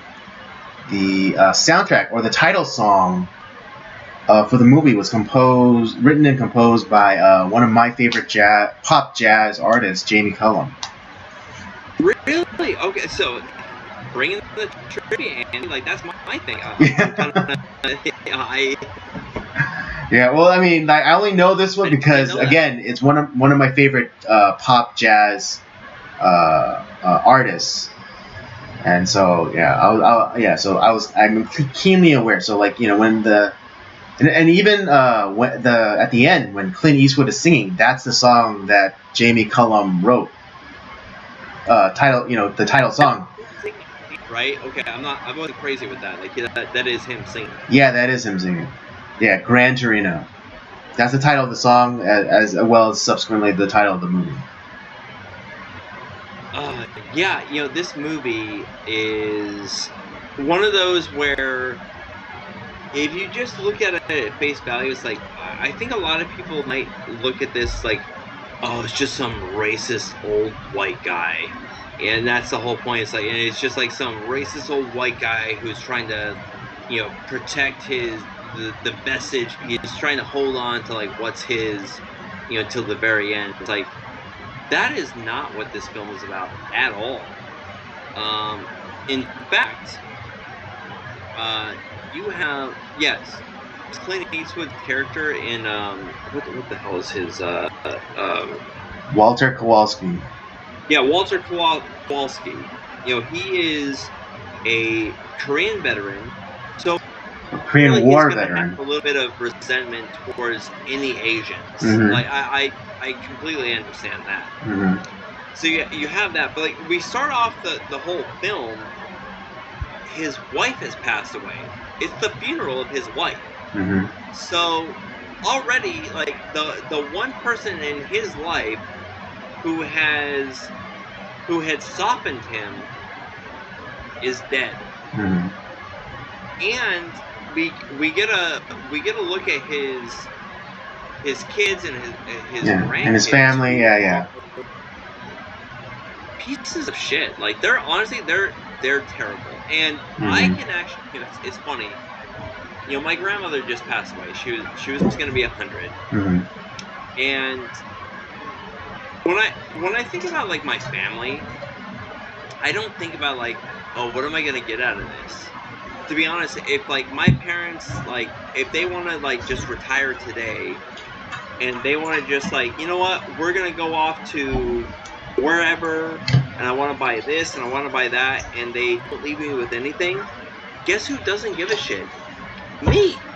If they want to spend all their money, go for it. Like I'm not looking at them I want them to enjoy their life. I'm not looking at like, what can I get out of my parents? That'd be great. It's like where you have, this guy, Walter Kowalski's family, who all they care about is like, oh well, Dad, you should go off to old folks home, and it's like, and his grandkids like, what can we get at you? Oh, Grandpa, this is a super cool old car. Can I get it? Oh, what can I? It's like, fuck all of those people. They're terrible. Right. I mean, particularly the granddaughter, where it's like, they were at the freaking wake for their grandmother, and she's talking about like, oh, Grandpa, when you die, can I have your car? How insensitive is that? Fuck you. And so You could put that on Walt. Like, maybe, like, he wasn't, like, the nicest person. Like, you know, he would... because he was... I think maybe like salted by war, like we don't really know what his experiences are and like what he went through, other than like he worked his ass off his entire life, and maybe he wasn't, and because of that, maybe he didn't get to spend a whole lot of time with his kids, like, and there wasn't like maybe those moments where you're like, you know what, yeah, my dad's like kind of a tough bastard, but he cares about me. You could say that, but like maybe his kids were fuck-offs, and like maybe they just sucked, which is also possible. And because like they sucked, now his grandkids suck even more, and they don't show any fucking respect. You have the one kid that dresses up in like goddamn Lions jersey, and like his granddaughter who dresses kind of slutty. You know, it's like with the midriff, with the midriff exposed at a funeral, yeah. That's pretty tasteless. That's pretty tasteless. It's your grandmother's funeral. Come on, guys. Let's step it up a little bit. Yeah, that was pretty tasteless. It's like you don't have to believe in like maybe you don't believe in like Catholicism or I think because they were Catholics. Like you don't have to believe, but at least show some fucking respect. For God's sakes. I don't know. I think this is exaggeration, but I mean, given the lax attitude towards child discipline, I'm not surprised. I mean, because I remember I went to a funeral. And I wasn't necessarily I mean, who's ever invited to a funeral? But I wasn't necessarily expected to be there. But I went anyways. But I had a black polo and jeans on, and I felt like a piece of shit because I wasn't dressed more respectfully. But that's due in part to my parents' influence and their upbringing, because they, whenever I went out to something formal or some place where I had to be presentable, I was always dressed appropriately. And so now, whenever I go someplace where I have to be dressed, in finer fare or more appropriately, I am on that. I make sure that I am dressed appropriately for the occasion. Yeah, it's so it's like right off the bat, like you kind of get like what you have Walt, who is going through this horrible experience. Like he's lost the person that he cares about most in the world, and it just but he's seeing red. You just hear this like.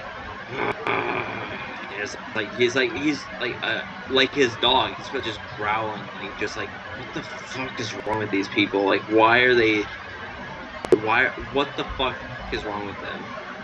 It's like, and he didn't want anything to do with his kid. Like he's kind of disowned them in a way, even though like they're trying. But like, was it his I think it was his youngest son, who's married to Little Marie from Rocky Balboa. Yeah, that's right.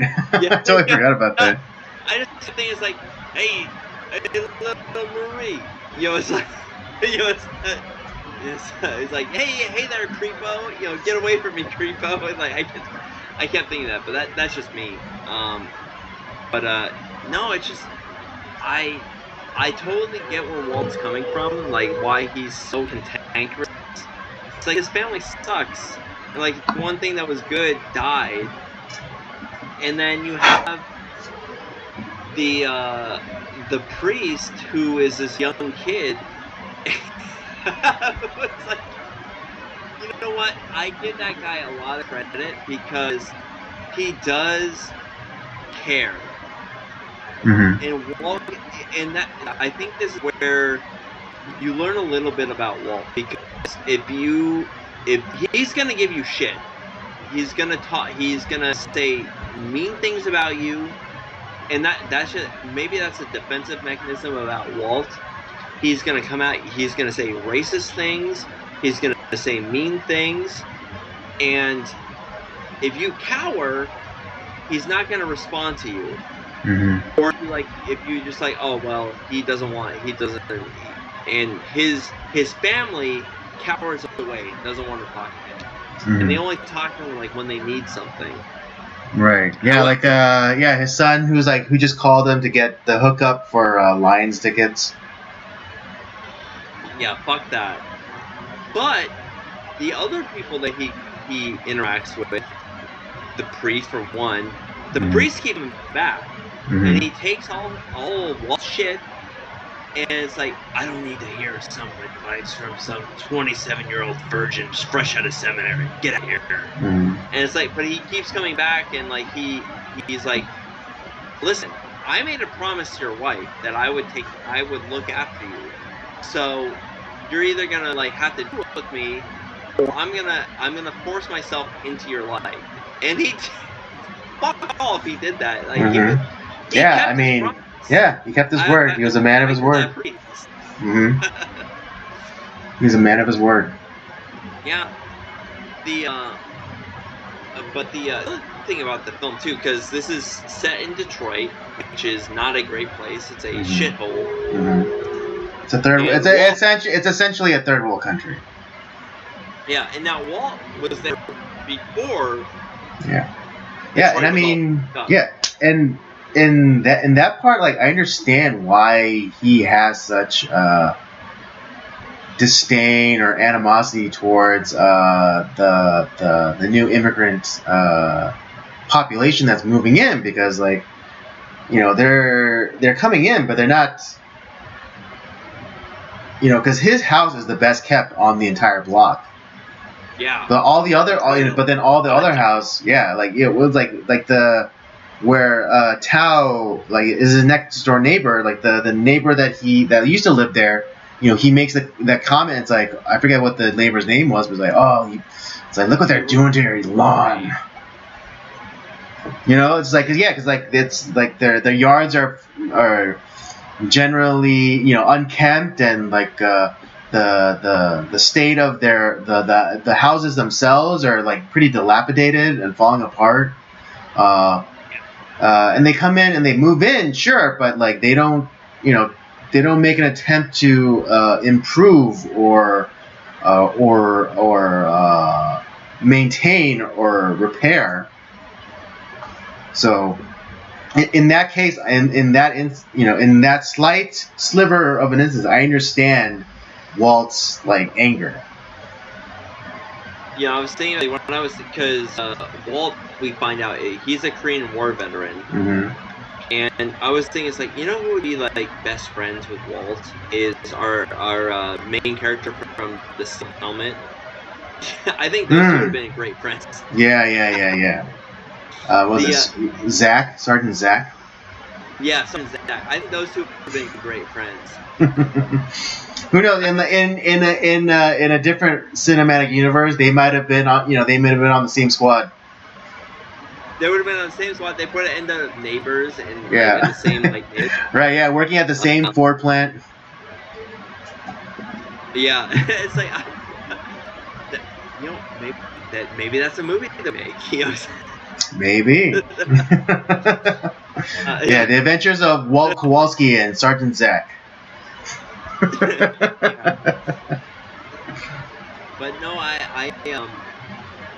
and I think that that's where like the supposed like racism comes in. 'Cause you have to remember, guy's a Korean War veteran. He fought like against a bunch of like, you know, North he fought against those Yellow Devils. Soldiers.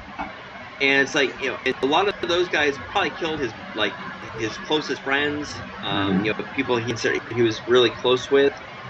And so he probably doesn't look very fondly on Asians. And, you know, obviously, like, from what we found out from the Steel Helmet, the term gook was a very common term. I'm sorry to use that term, but that was a very common term that was used at the time. It's like, and what we find the Steel is like when Sergeant Zach would call Short Round. It's like, listen here, Gook. It's like, I'm not a Gook. I'm a South Korean. It's like I'm a Korean. It's like, and so and it's actually funny because Short Round stood up to Sergeant Zach and like took his shit and like kind of turned around on him. And Sergeant Zach respected Short Round for that, and like Short Round was like became his friend. Yeah, his little buddy. That happens in this fucking film. You're right. You're right.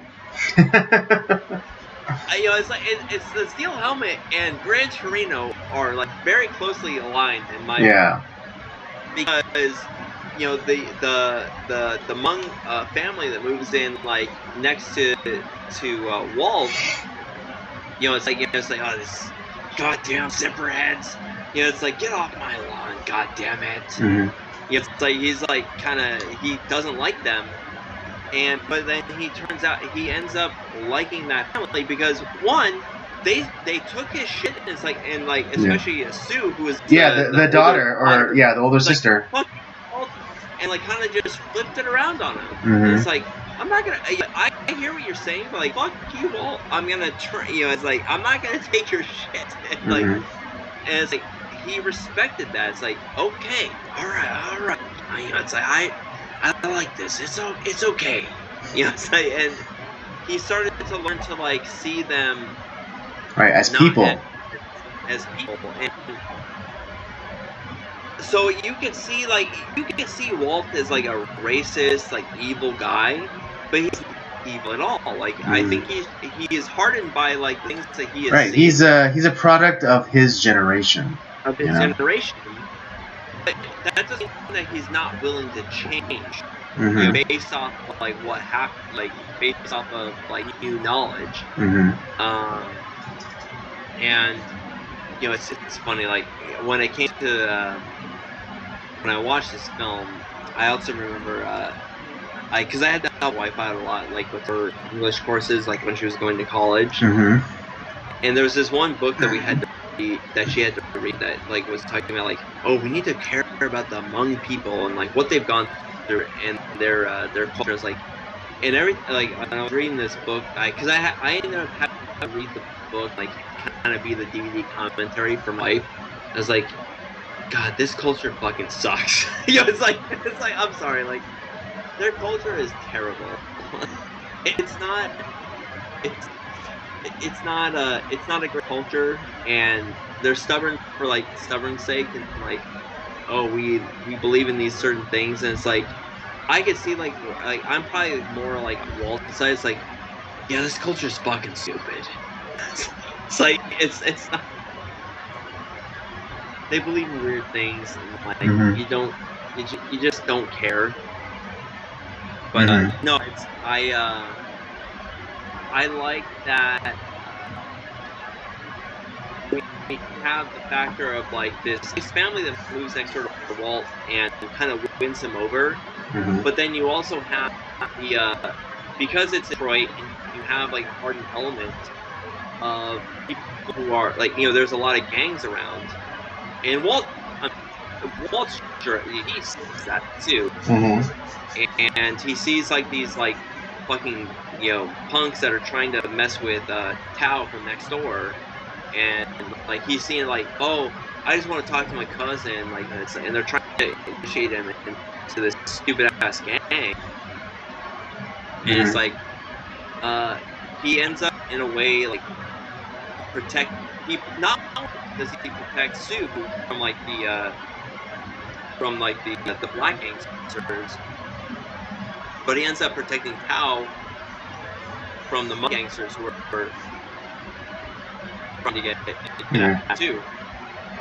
And I don't get like, I don't understand the demonization of like ethnic gangs, because like famously the mafia never went out after like white people or went into white neighborhoods. They went after their own people. I mean, and again, similarly, in this movie, the Hmong gang went after one of their own. Like, but in this case, it just happened to be the leader's cousin. Yeah, and Even if it wasn't his cousin, they would have done it. Yeah.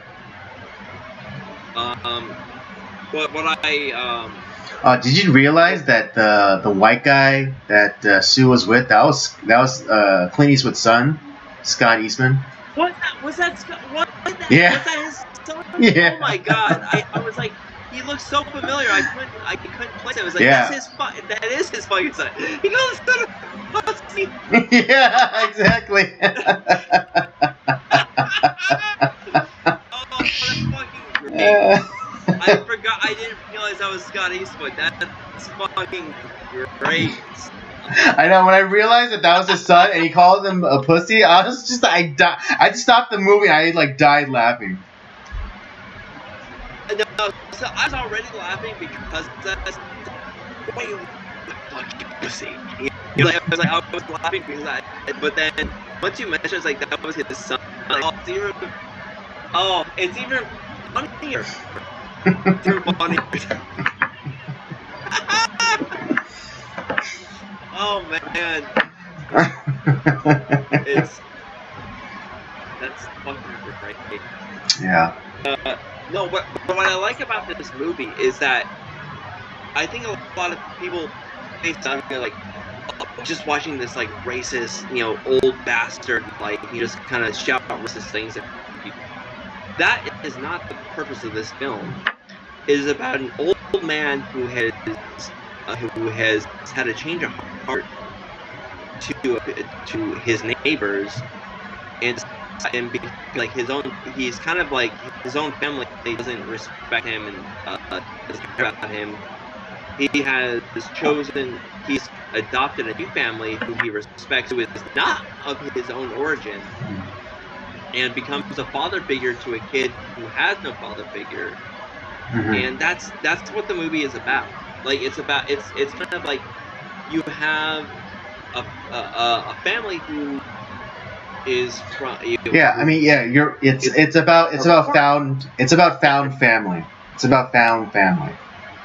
Yeah, it's about a found family and like creating like new father figures and because what is it? Because the cousin, the gangster cousin, tries to be kind of like a father figure to Tao, but Tao wisely doesn't want anything to do with him.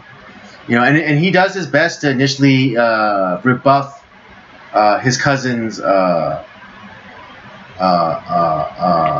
advances. But then what is it? Yeah, I mean, and then you see like the failure that is Walt to his own children, which then trickles down generationally. But then it's he's able to find. He gets a second chance at being a father in a way because he initially writes Tao off as like this lost cause, but then what surprises him is when he's hanging out on the porch and then this old woman across the street like drops her groceries and and like a group of teens just like kind of like walk by her and don't even do anything, but Tao is the one that goes and helps her out.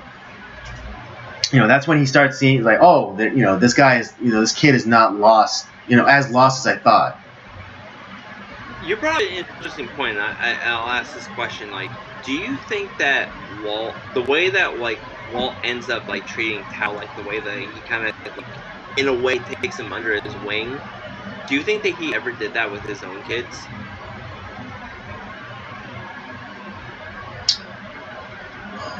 Or like attempted to do that with his own kids?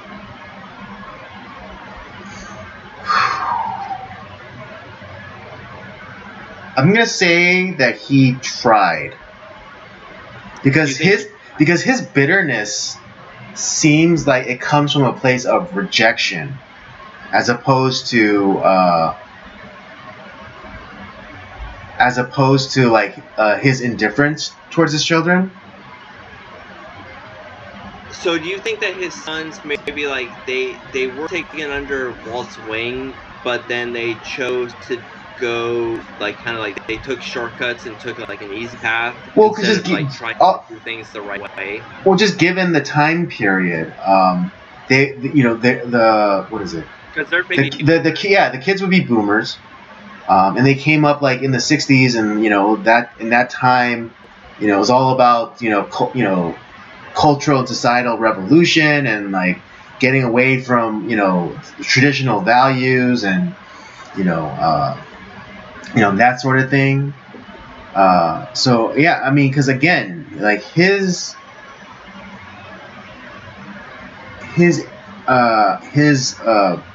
frustration or anger towards his children seem, or even to his grandchildren, seem from a place of kind of like a bitterness, but like because like he was rejected.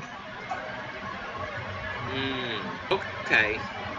Yeah, I was kind of like, because I wasn't really sure what to think about that. Like, as far as like, was it something where Walt failed as like a parent? Like maybe he didn't do what he ends up doing with Tao and like Tao's family, or was it like where he tried to do like the right thing and like kind of raise his kids the way that he was hoping to raise them as being like tough, but like also but like in a loving way. But they just end up like you said, like kind of rejecting like what he was trying to teach them, and they chose their own way in a rebellious manner. Yeah, I mean, but, yeah, I mean, I don't think.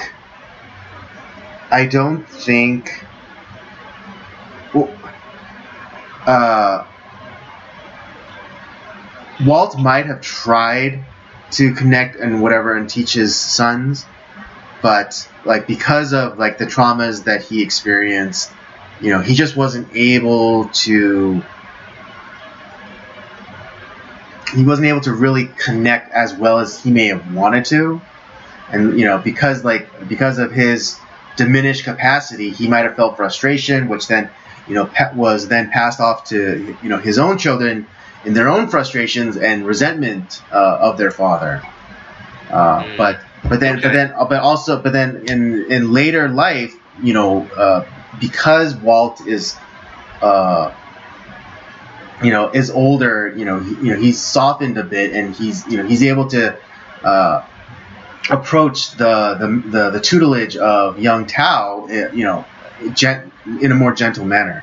I mean, think about it. He doesn't really warm up to Tao until Tao stands up to him. Like in the scene where Walt asks Tao for help. And Tao's like, he was saying like, oh, I'll pull on the freezer and you push, and Tao's like, this thing is heavy, I'll pull and you push, and and Walt was about to get like was about to get uppity, and then Tao's like, no, you asked me for my help. Yeah, you came to me. You came to me.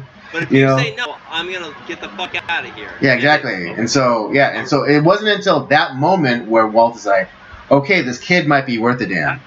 Yeah, that's where Tao became a man in Walt's eyes. Because that's the thing, is the people that stand up to Walt, like, or they don't take his shit, or they at least give shit back to him. Those are the people that Walt respects. His barber, Sue, and Tao. Yeah, even to like, I think it's a begrudging respect, but even like the grandma just like says like, I mean, it's in Hmong, and so like, but she's like, I hate I hate this guy.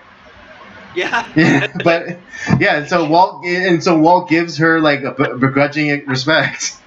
He does have a respect for the grandma. Yeah. And also and eventually he does have respect for the priest too. Yeah. Because the priest starts to like, it's like he starts to realize like, fuck you, Walt, and like, he's like, yeah, you know what, I do want a beer, and it's like, and I'm not gonna like take your bullshit. I'm here because your wife wants me here. Like you're an unpleasant bastard, but I'm supposed to be here because I made a promise, and I'm gonna stick to that promise. If you don't like it, well, tough shit.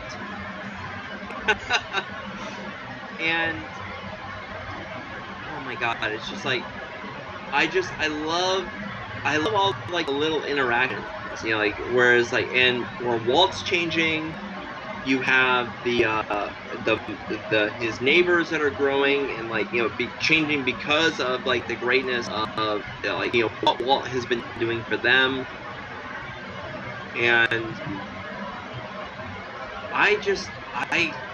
this is, and to be honest, the interaction between the barber and Walt, and then like when he brings Tao over to the barber as well, and like all it's like, this is how men talk, you know, it's like we're gonna give each other shit, and you just gotta take it, you know, it's like you're gonna talk like a man, goddammit, you know, it's like it's like, you know, it's like, and like he comes in, it's like, hey, you Italian bastards! Whoa, you know, like how did you never even said hello? Why? They're giving him shit for like, you know, coming off like half cocked. It's like, I love that whole scene. It was like that is how men would be. Like we are so horrible to each other. We really are. That's just how it is. But you know, we're horrible to the people that we know. Exactly. You do right. That to the right, because demonstrated by the barber, like when Tao starts mouthing off to him, like he goes and grabs his gun.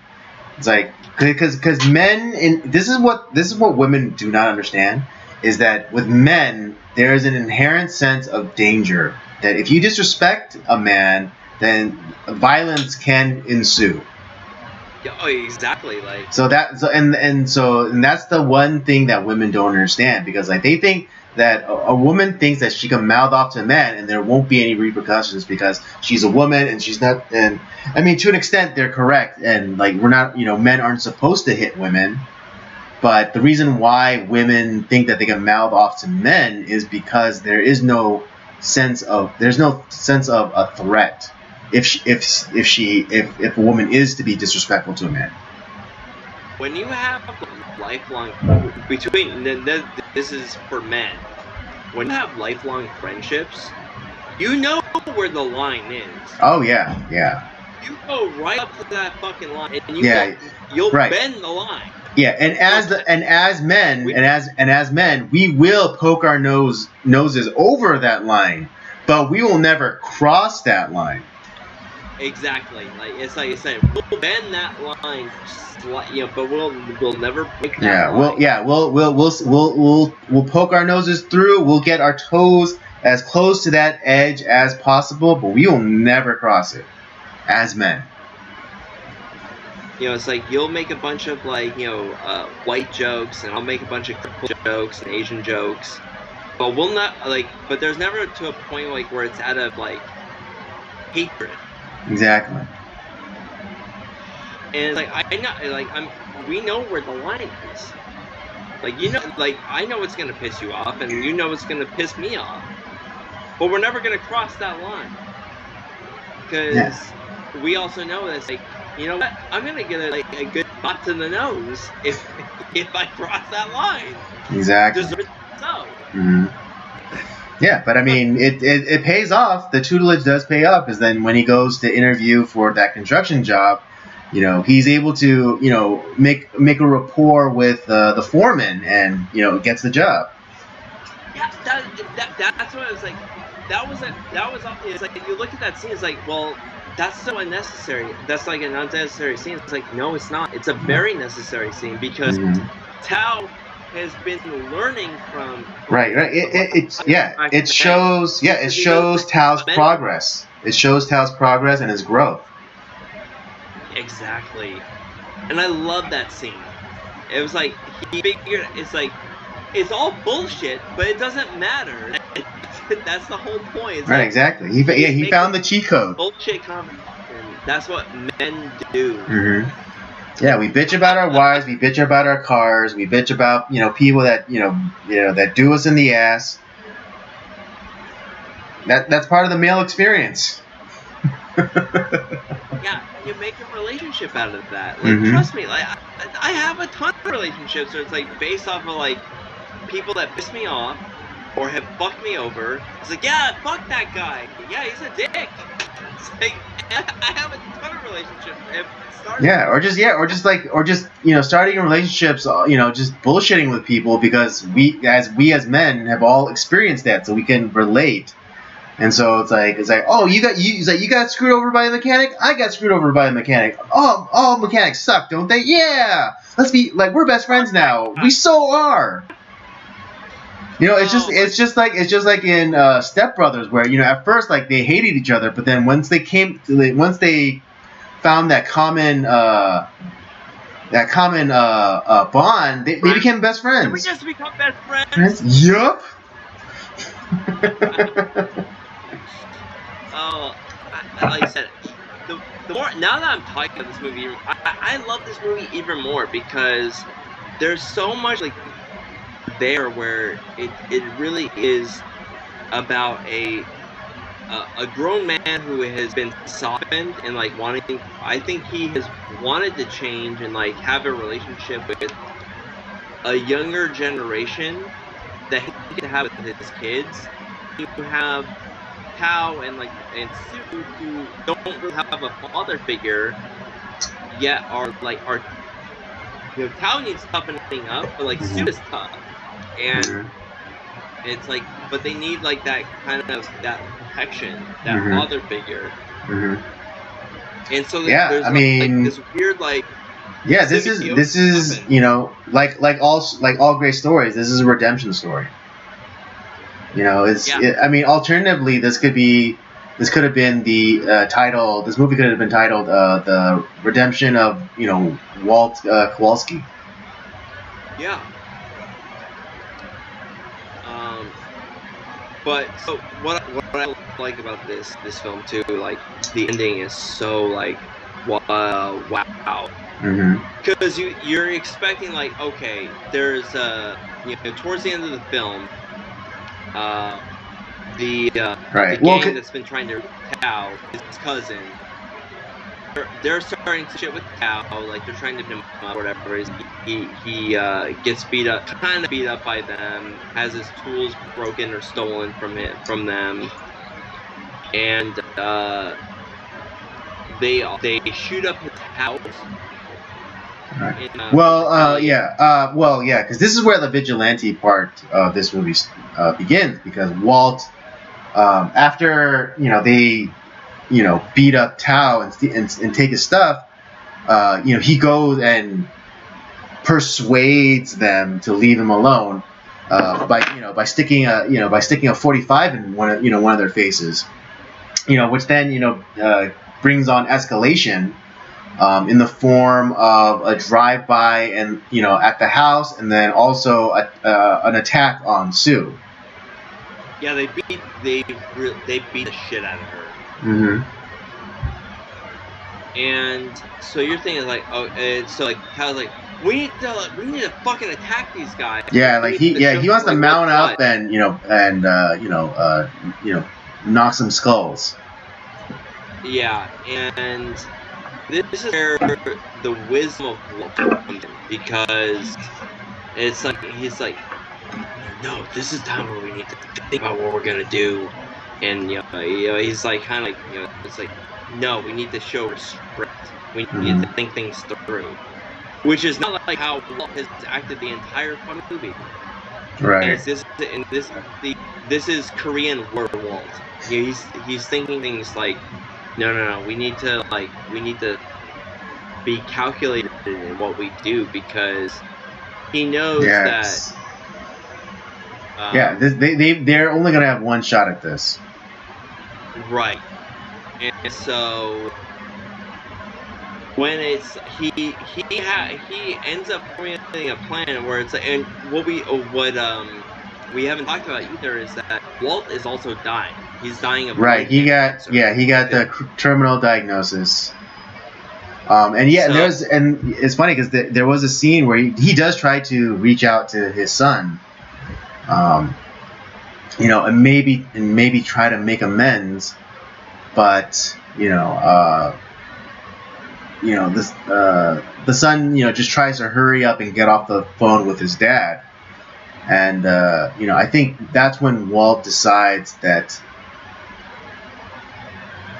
Maybe he's not sacrifice himself. Well, no. Maybe not implicitly, because the attacks haven't happened yet. But I think it's at that moment when he decides that he's going to. His legacy is not within his own children, but it's going to be in Tao. Because he does like help Tao out more after that, right? Yeah, exactly. Like as far as like teaching him things. Mm-hmm. So yeah, he's dying of lung cancer, and after all the attacks on Tao's house and the gang beating up Sue, and like Tao is like we need to do something, we need retaliation, we need this, like blah blah blah. Yeah, he's got the bloodlust. He's got the bloodlust. Like the basement, like I'm gonna have you help me out with stuff, and then he ends up like locking in the basement. It's like, that's the right kid, it's like, because the day before he's doing the rounds. Mm-hmm.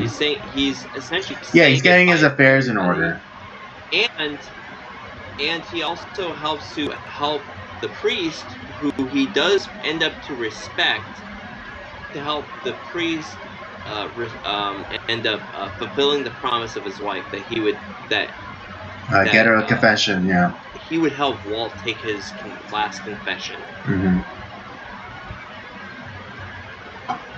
And the priest realizes that like there's something's gonna go down. He tries to get the police involved, and like that doesn't end up working. Yeah, working. Yeah. He's like, yeah. And so Walt ends up going to confront the monk gang that's been, that was involved, and you're thinking like, oh shit, they're gonna get it. Like Walt's gonna like blow these people away. But Clint Eastwood fashion, like the Man with No Name trilogy, right? Dirty Harry. He's a Dirty Harry then. Like that's what you're expecting. We're all expecting that, right? Like I don't know if like when you first watched it, did you expect that? I didn't know what to expect. I didn't expect him to like do a shootout with the gang, but even when I first saw this movie, I did think that it was going to be a self-sacrifice play. Like, not that he was going to make it out of the situation, but like he was going to go out guns blazing, like like in Unforgiven, or right, or like Fistful of Dollars, or Dirty Harry. Like mm-hmm. he was gonna like kind of get his piece of pound of flesh. Mm-hmm. But that's not what happens at all. Like mm-hmm. he doesn't have a single gun on him. But the gang knows like why he's there. Like he's mm-hmm. so he pretends. Like right. He yeah. has a gun. Yeah. He does the thing where it's actually a thing. Kind of like. What is it? Kind of like priming your body, and so like he pretends like, he's like shooting them, but like that's actually a technique where sometimes shooters they'll do the motion of it to be like, okay, shot here, shot there, shot there. A lot of speed shooters do that. They'll do the. And we had seen this thing happen earlier in the film too. Right. When he rescues Sue, like, yeah. He's done this. Mm-hmm. Yeah, so it's all set. The initial, the first time he does it, that's a setup for this scene, and that's pretty, and it's beautiful. But yeah, he goes and he does like the kind of like, oh, like, okay, this guy first, that guy next, then that guy, and you would think like, oh, he's gonna try and draw down on him, and then he puts the cigarette in his mouth, and he slowly reaches into like his jacket, everyone thinking that he has a gun, but then as he's doing it, he starts reciting a Hail Mary. Yeah. And he does like the quick reach out, yeah. And like they shoot they like everyone in that gang opens up on him and kills him. And in reality, he had no guns. And what that does is like, you know, the entire gang gets arrested. It's like, you just killed an old man that was on your lawn. And so they're gonna go an unarmed old man, and in front of the entire neighborhood, ostensibly. Exactly. So like, because like there was enough dialogue that like caused the rest of the neighborhood to come out, and so they so they are all witness. There was a lot of witnesses. That is, I was like, when it happened, I was like, oh, it's like, because he already knew he was dying, and he also wanted to protect his essentially his surrogate family, and like Cow and Sue and the rest of like the other family, and he sacrificed himself to like protect them, which is so great, because I'm sure he wanted to do like something similar to his own sons, but his own sons weren't like worthy of that protection, of that like that love, that sacrificial love that like a parent would give to their kids. So, man, I don't know, man. This film is so good. Like, it has so many layers to it, and I love this film. It's so good.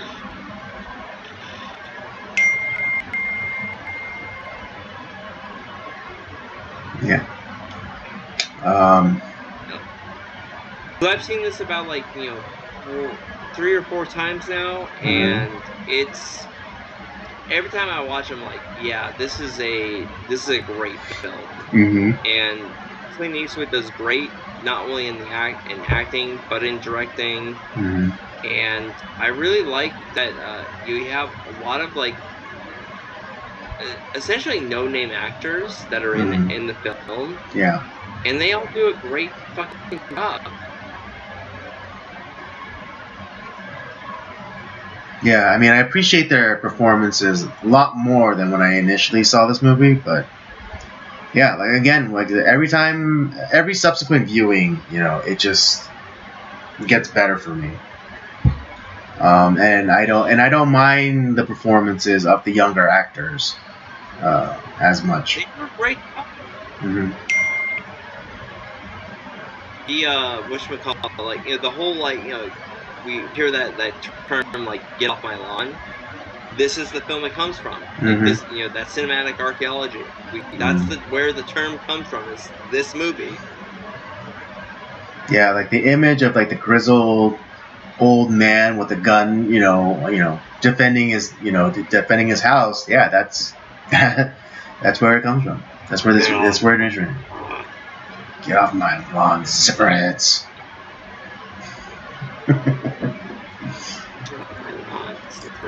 Yeah, I mean, of course, for the promotion, they leave that part out, but yeah, that is true. Goddamn zipperheads. Let's get some of that. Let's get some more of that good goop food. I love like the older like Clint Eastwood grizzled like voice, like where like he's just kind of like gritting through his teeth. It's like, get off my goddamn lawn, zipperheads. Yeah, it's just like there's something iconic about like that grizzled, dirty, you know, Clint Eastwood face. Even more so than, like, you know, his early days with, like, you know, Play Misty for Me or like Dirty Harry. It's like there's something about like the older Clint Eastwood voice that just, man, it just hits me like in the right place.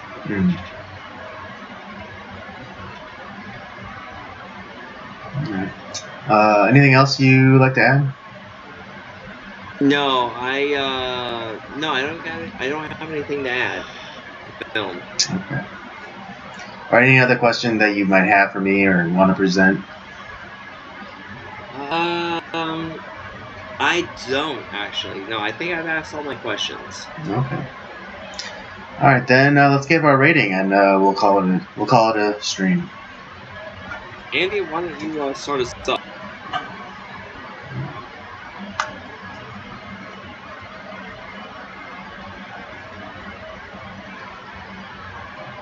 I think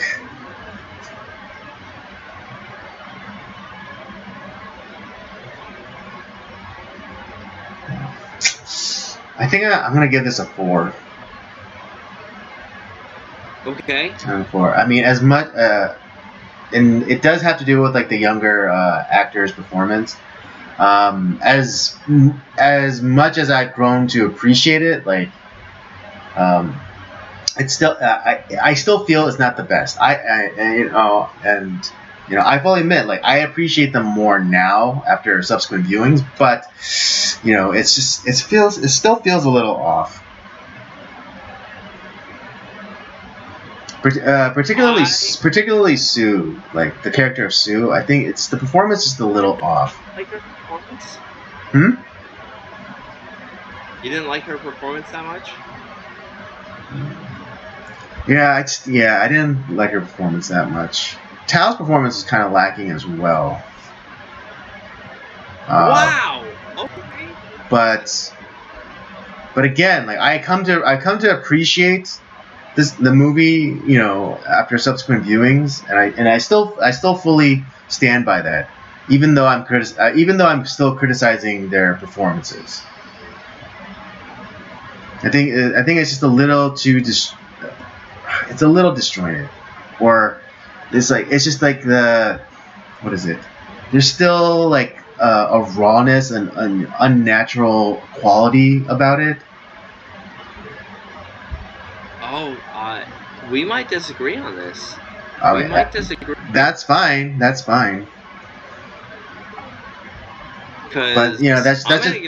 my opinion. Okay. I actually you're talking about you didn't like Tao and Sue's performance and some of the other actors. Like, to be honest, I was like, I think that they were acting exactly like the way that they should, because they might not necessarily be like the most known actors, which they're not. Right. Well, I mean, even the priest, whose performance I appreciate their performances now, but I'm still gonna ding them. Oh, see, I thought all the performances there were actually pretty legitimate, because in reality, the only real actor there, who would I'm sure they've all acted, but the real superstar is obviously Clint Eastwood. Of course. Not only is he the director, but he's also the star of the movie. Of course. But he is the director, so he probably had a hand in choosing who he wanted in the film, and he probably don't want somebody who was super refined and stuff. Yeah, I get that, but still. Because to me, I believe the performance of Sue, Tao, and the barber obviously is another he's well known. He's a well known character actor. So but the priest, it's a little unnatural. Tao's was a little unnatural. I thought they did a great job, and it felt more realistic. These are how real people would act in this particular situation. I had no problem with their performance at all. I thought it was great, and as the movie went on, Tao went from being a wallflower to a man. No doubt, but I will still criticize their performances. Oh man, and I disagree with you so much. That's fine. You can disagree with me all you want. It's just my opinion, bro. It's just my opinion, man. That's fine. And I don't hate you for your opinion. I just think you're wrong. That's all. It's nothing personal, but you're an asshole. Well, that is true. My own wife tells me that every day. It's okay. It's it's nothing personal. I just think you're an asshole. Yeah. All right, that's fine. Yeah, yeah.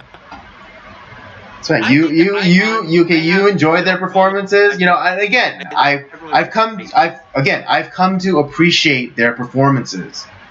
All right, but I'm still gonna call it out. I felt it was realistic. It wasn't the John Lovitz acting. You know, it wasn't that. Like, it was more of a realistic version of acting. Like, it's like, these felt like real characters to me. I don't know. Well, like when she was like but when Sue was dressing down the black hoodlum, like, it felt like very, like, the dialogue was very clunky and.